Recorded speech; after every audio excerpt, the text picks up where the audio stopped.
Baka di mo na ako napansin. Wala. Hazel, Wala nga, Anton. dahil ba tos pag-amin ko 2 weeks ago, hindi ako magsusorry sa confession na ginawa ko. I just want you to know na totoo yun. Matagal na kitang gusto. Sorry, Anton. Hindi kasi pwede. Bakit di pwede? Ayoko ma-distract. Distraction lang talaga ako para sa'yo. Oo. Okay, Yulo. I take it back. Hindi na kita gusto. Kalimutan mo na lang lahat ng mga sinabi ko. Pati na rin lahat ng mga interactions natin. Bakit di na kayo nagpapansin ni Anton? Wala na ba kayong love and hate relationship? Mukhang si Jaira na kinukulit niya ngayon Hayaan mo siya. Baka sila na. Hindi sila. Okay, huwag ka magalit.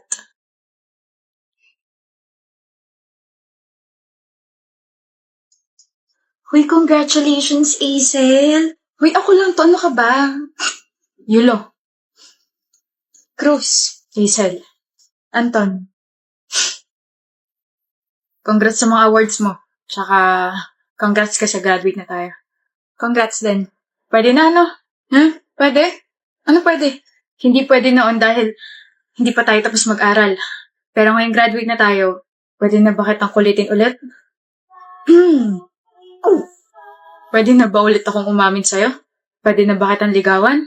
Pwede na ba kitang magustuhan? Mahalin? Gusto mo pa rin ako? Ako lang ba si Jaira? Ha? Hindi ko kailanman nagustuhan yun. Di ba sabi ko, ikaw lang para sa akin? Weh, oo nga, ikaw lang. Ho, Yulo, huwag masyadong lumaki ang Yulo mo, Mayabang ka pa naman kapag may umaamin sa'yo. Sa'yo lang naman nawawala angas ko eh. Di nga ako nakaubra nung umamin ka 7 months ago. Ngayon pa kaya na gusto na rin kita. Hindi ka, papakilala ka sa parents ko. Agad? Di ba nanliligaw ka? O ligawan mo na agad sila. Don't worry, pwede na akong magka-boyfriend. Maayos ba ako, Yulo? I mean, Bob, Hazel? Maayos ba ako tingnan?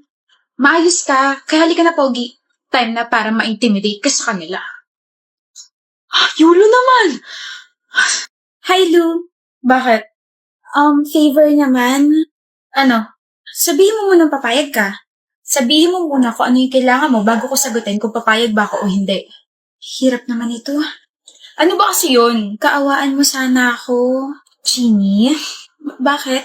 Alam mo namang maiksi yung pasensya ko, di ba? Kapag hindi mo pa sinabi kung ano yung kailangan mo, malilintikan ka sa akin. Gipit kasi ako, bibila ka ng materials. Oh, pautang. Na naman?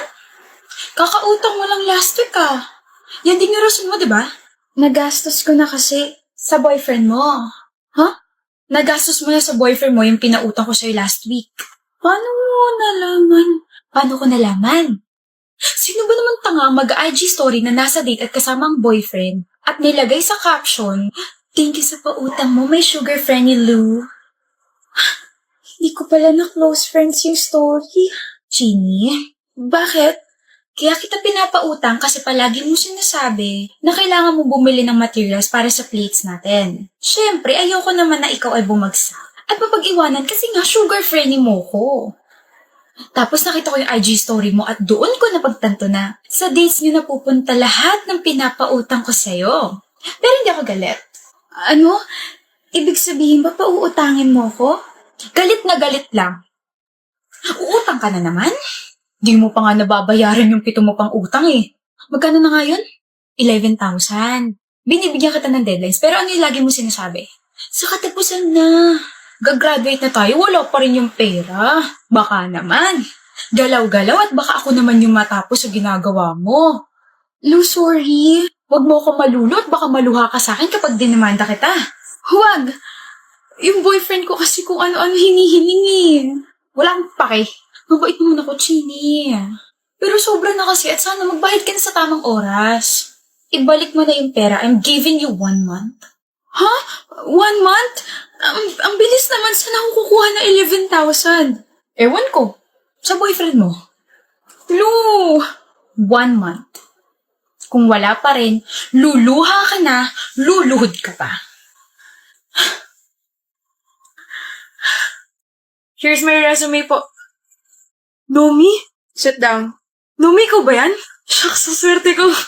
Why do you think you're lucky? Siyempre, kilala mo ko eh. Grabe, parang kailan lang. It's been what? 4 years? It's so nice to see you. Tapos ikaw pa mag-i-interview sa akin. Mr. Fontanilla, tell me about yourself. Kailangan pa ba yun? Kilala mo na ako eh. Tsaka tayo lang naman nandito. We don't have to pretend. You don't need to interview me. What are your weaknesses? Okay, fine. I'm gonna answer your questions para magmukhang professional tayo rito. Pero alam ko tanggap na ako. Weaknesses? Nothing. I have all the qualifications na kailangan ng kumpanya. I am responsible, hardworking, and smart. Why should we hire you? I know I will be the biggest win in this company. And I know I can do a great job. Thank you. We will contact you. Wait. I'm not hired, Nomi? Mr. Fontanilla, we will contact you. Bakit? Alam mo naman matalino tsaka responsable ako. Why am I not hired? Alam ko na. Is this about me rejecting you years ago? Gumaganti ka ba? Excuse me? Umamin ka sa akin dati pero nireject kita sa maraming tao. You even cried and walked out. Then ngayon nagkita tayo. At kaya hindi mo ako tinanggap sa posisyong ina-applyan ko ngayon dahil gumaganti ka. You are including your personal feelings here. You're talking nonsense. Ano? Gusto mo tayo na para hindi ka na dyan nagmumukmok? Na-reject lang kita dati tapos ganito igaganti mo? It's been years. No. Alam mo, I demand na iba na lang mag-i-interview sa akin. Bilis! Walang nag-interview, Mr. Fontanilla, wala ka nang magagawa ron. And I believe na kahit magpumulit ka dyan, the decision will still be the same. Now kindly leave because I still need to interview some applicants. This company needs me. Be professional naman, Nomi. You're the one who's not being professional. You're the one who assumed na kaya ka hindi tanggap dito dahil you rejected me years ago. When in fact, I already moved on. Ikaw na rin ang nagsabi na it's been years. So why should I be bothered? I'm just doing my job here. Hindi eh. Umpisa pa lang, you already lost your chance. You brought your personal feelings by calling my first name and telling me that it's been a long time since we saw each other. Second, your answers are not convincing at all. You didn't give me any specific answers. Nomi. Sa madaling salita, you are not qualified for this position. And it's Miss Nomi Maniago, Mr. Guy Fontanilla. You may now leave. Why are you still sitting there? Do you want me to call the security or what? Alis na. Next, please. Good morning, my oh so beautiful best friend Keisha, pero ako pa rin na mas maganda. Yo. Ang pangit ng energy, hindi tayo match today. How about we play some boxing para boxing match? Sige. Pangit talaga, mukhang pagod na pagod ka dyan ah. Kaya hindi ko na alam, okay? Feeling ko nauubusan ako ng battery mag-aral. Halata nga, parang hindi ka na motivated this past few days. Oh, inumin mo muna tong Nutri-Boost. Ano na naman yan? Para naman magka-energy ka at masabihin na best friend talaga kita. Oh, inumin mo to. Ito na nga.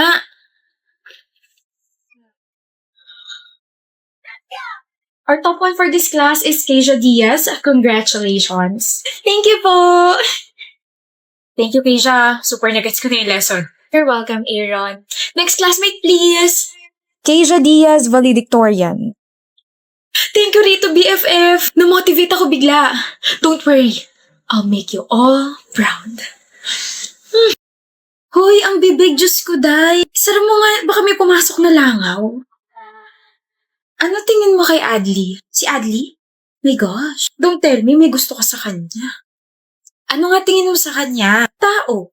Gwapong tao. Gwapo niya nga, no? I heard my name. Adli baka mo? Anong may paglilingkod ko sa inyo? Mga binibini? Crush ka nitong best friend kong si Kari Adli. Alam ko.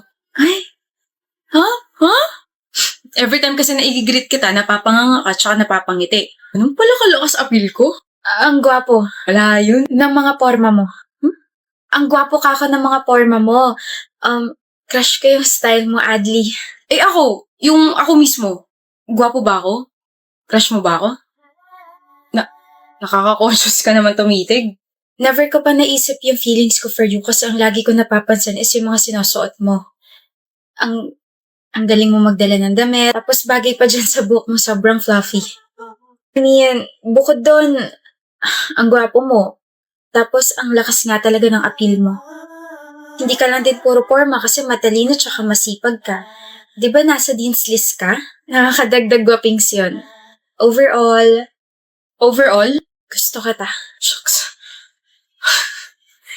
Sorry, nanghina yung tuhod ko. Pero, hindi mo naman kasi ako type, so, okay lang. I just expressed my feelings towards you. No pressure at all. Ano pa ba? Hoy, Kari, type kita. Gusto kita, crush kita, o ano man tawag dyan. Bakit? Bakit mo ako gusto? Bakit mo ako type? Bakit? Bakit ako? Kasi sinasalubong mo ako tuwing umaga. Nginingitaan mo agad ako. Hi, Kari. Ay,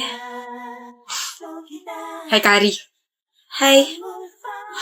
Adli, Hi, Kari. good morning. Hi, Kari. Kahit na bad trip ako tuwing umaga, pag nakikita kita, feeling ko okay na ako kasi may isang taong kaya akong harapin kahit na hindi approachable yung aura ko. Kari, you're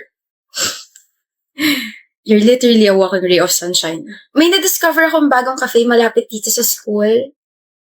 Date tayo mamaya. Wow! Pagkatapos ako gawing audience ng dalawa, iniwan na ako rito. Hindi man lang ako inalok. Buhulin ko kaya yung dalawang yun. Nasaan na ba kasi yung akin? Hanap mo ako, Tina? Diyos,